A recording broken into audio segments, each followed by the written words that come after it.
আজ তোমাদের বানানো শেখাবো পলাশ ফুল এবং তার সাথে একটা অভিনব নেকলেস, যেটা এখন ভীষণ ট্রেন্ডে চলছে। হ্যালো বন্ধুরা, welcome back to my channel. আসো তাহলে দেখে নেওয়া যাক আমাদের কি কি লাগছে। প্রথমেই লাগছে ফেভিকল কোম্পানির এই ধরনের মোল্ডেড ক্লে এবং কিছুটা পাউডার। এই ধরনের মোল্ডেড ক্লে তোমরা বাজারে ইজিলি পেয়ে যাবে, যদি না পাও অনলাইন লিঙ্ক আমি ডেসক্রিপশানে দিয়ে দেবো। প্যাকেটটা কাটার সাথে সাথে ভিতর থেকে আরও দুটো ছোট পাউচ কিন্তু বেরিয়ে এসেছে। একটা দিয়ে কাজ হবে না, দুটোকে একসাথে মিলিয়ে কিন্তু কাজ করতে হবে। তাই আমি দুটোকে ভালো করে আটা মাখার মতো করে গুঁথে একটা বড় বল বানিয়ে নিয়েছি। আটা মাখার পরে রুটি বেলতে গেলে ঠিক যেভাবে আমরা আটার গুঁড়ি ব্যবহার করি সেইভাবে কিন্তু পাউডারের কাজটা এখানে হচ্ছে। এর মধ্যে থেকে কিছুটা ক্লে নিয়ে আমি তিনটে সরু সরু লম্বা সুতোর মতো বানিয়ে নিয়েছি, যেটা আমাদের বিনুনির কাজে আসবে।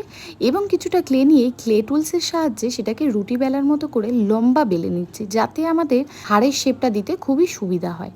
কাটার পর ধারগুলো ভীষণ আনইভেন হয়ে গেছে, তাই ক্লে টুল দিয়ে এগুলোকে মোলায়েম করে নিচ্ছি। এবার ওই যে আগে বানিয়ে রাখা সুতোর মতো ক্লেগুলোকে দিয়ে একটা ভালো করে বিনুনি বানিয়ে নিচ্ছি।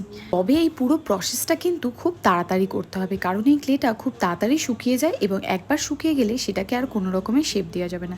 সেটা যেইভাবে থাকবে সেইভাবেই কিন্তু শক্ত হয়ে যাবে। এরপর পলাশ ফুলটা বানিয়ে নেব। পলাশ ফুলটা বানানোর জন্য প্রথমেই কিছুটা ক্লে নিয়ে হাতের সাহায্যে চেপে মিডিলের অংশটাকে বানিয়ে নিয়েছি। তারপর ছোট ছোট খেলনা বাটির মতো লুচি বেলে নিয়ে সেগুলোকে ক্লে টুলসের সাহায্যে পাপড়ির মতো করে কেটে নিচ্ছি।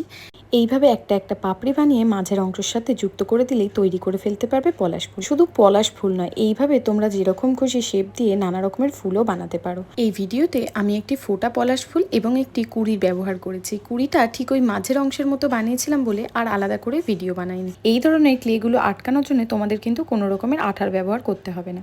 আর একটা জিনিস কি তোমরা লক্ষ্য করেছো? দেখো, হাড়ের দুটো পাশে আমি কিন্তু সুতো বা কোনো আংটা লাগানোর মতো জায়গাও রেখেছি, সেটাও ক্লে দিয়েই বানানো। আমার ভিডিওটি দেখে তোমরা যদি এরকম ধরনের ক্লে জুয়েলারি বানিয়ে থাকো, অবশ্যই কমেন্টের মাধ্যমে জানিও যে তোমাদের জন্য এটা ইউজফুল হয়েছে কিনা। আমি পুরোপুরি কাজটা কমপ্লিট করে নিচ্ছি, এবার শুধু আটকে নেওয়ার পালা। আটকানো হয়ে গেলেই আমার কাজ শেষ হয়ে যাবে। যেহেতু আমি পুরো ভিডিওটা ভীষণ ডিটেলসের সাথে বানাচ্ছি, তাই আমি এখানে কালার করাটা দেখালাম না, কারণ কালারটাও তোমাদেরকে ডিটেলসের সাথে দেখাবো। কোন কালার দিয়ে কালার করবে এবং কিভাবে করবে সম্পূর্ণটা নেক্সট পার্টে নিয়ে আসবো। ভিডিওর শুরুতেই তোমাদেরকে জানিয়েছিলাম যে এটাকে কাঁচা অবস্থাতে যেরকম শেপ দেবে সেরকমই হবে, শক্ত হয়ে গেলে আর কোনো শেপ দেওয়া যাবে না। তাই এটাকে যখন শুকাতে দেবে একেবারে প্লেন জায়গায় রাখবে, যাতে হাড়ের শেপে কোনো পরিবর্তন না হয়। দেখো, এটা শুকিয়ে যাওয়ার পরে একেবারে শক্ত এবং সাদা হয়ে গিয়েছে।